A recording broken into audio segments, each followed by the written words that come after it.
In this video, we'll go over the upgraded TFS.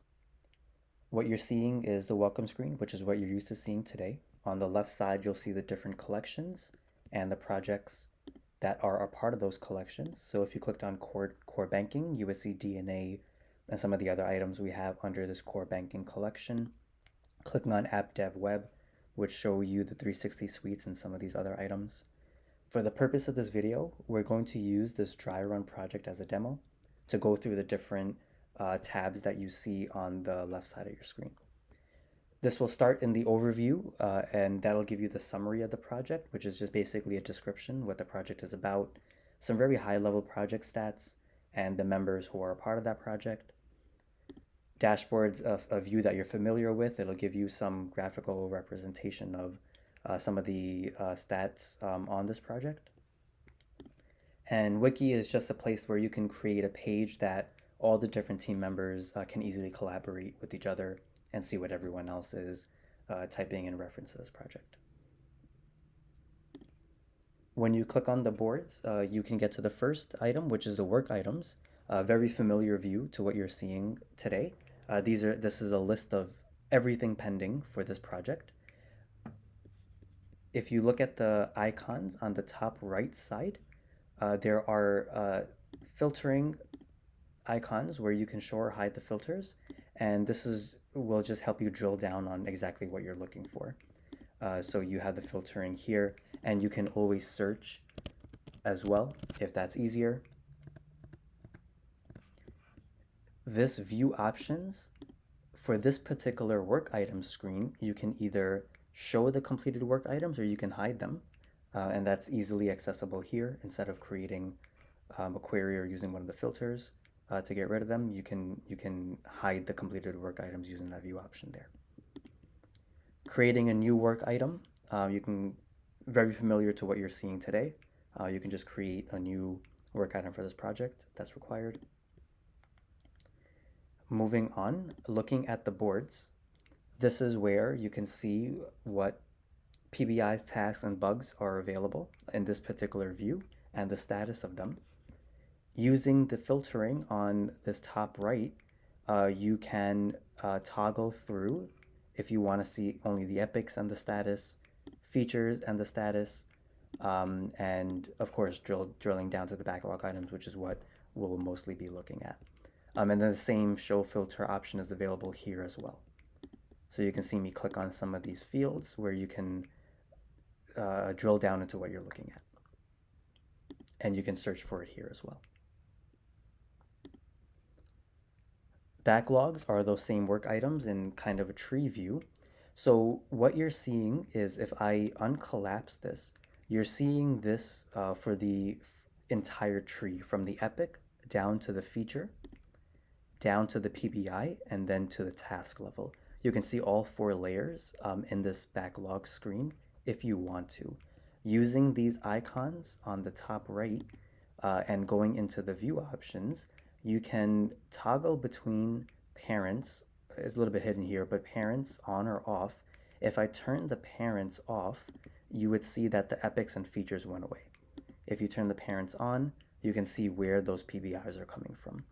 So this tree view it's a really good overview about from the task level all the way up to the epic level, so we know exactly what that task is for. And then again, the filtering options are more or less the same.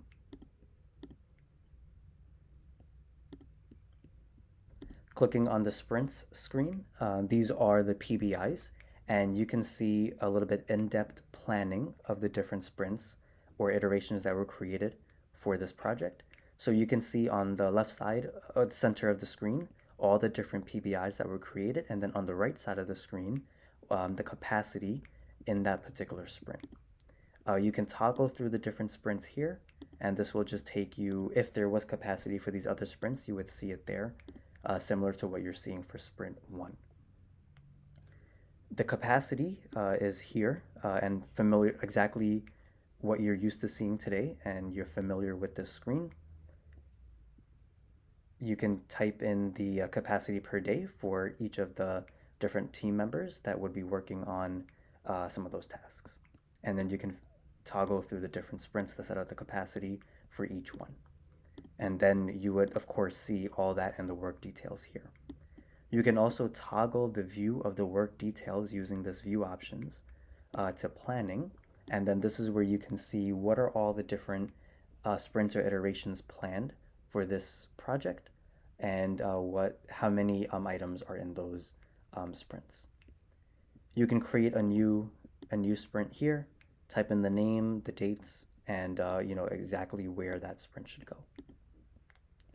This is not out of box. What you're seeing is a setup from what you're used to seeing today in the project configuration, where you would set up different iterations for that project. That was just already set up for demo purposes.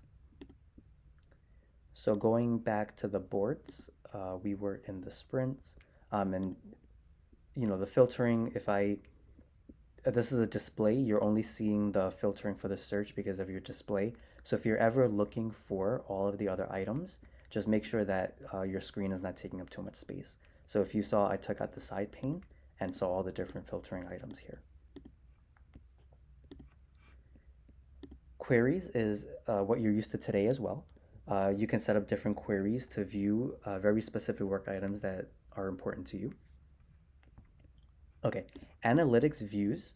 You can set up analytics for each of the screens that we've reviewed, where you can show, as you see here on the screen, what were the backlog items, what were the bugs for a particular time frame. Clicking back into work boards, you would always see this analytics tab. So I saved this for last. This analytics would give you the views that you set up in these particular screens. So clicking on backlogs, you can view the analytics here.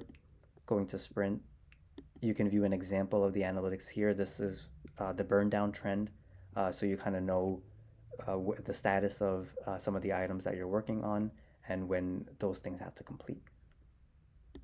So that's all found in the analytics views here. Plans just gives you visibility for the different sprints that were set up for the project, and this is exactly what you're used to seeing today. And then calendar would give you a calendar view of the items that we had set up for the project. You can see that sprint 1 was set up with these dates and it's shaded in this light blue. And then you can set up different events that you want to put on the calendar for everyone to see. And that would end up like this test event that was created with some description. Below that, you would see 4 areas for repos, pipelines, test plans, and artifacts. That is what the dev team, DevOps team, and QA teams would use to manage the lifecycle of getting this from development into production. So that concludes this part of the video. This was just the overview. There will be another video to drill down into some of these areas so we can be specific about what we have to do and what options are available for you to either update things, import things, export things. So there will be a how-to video created for those. Thank you.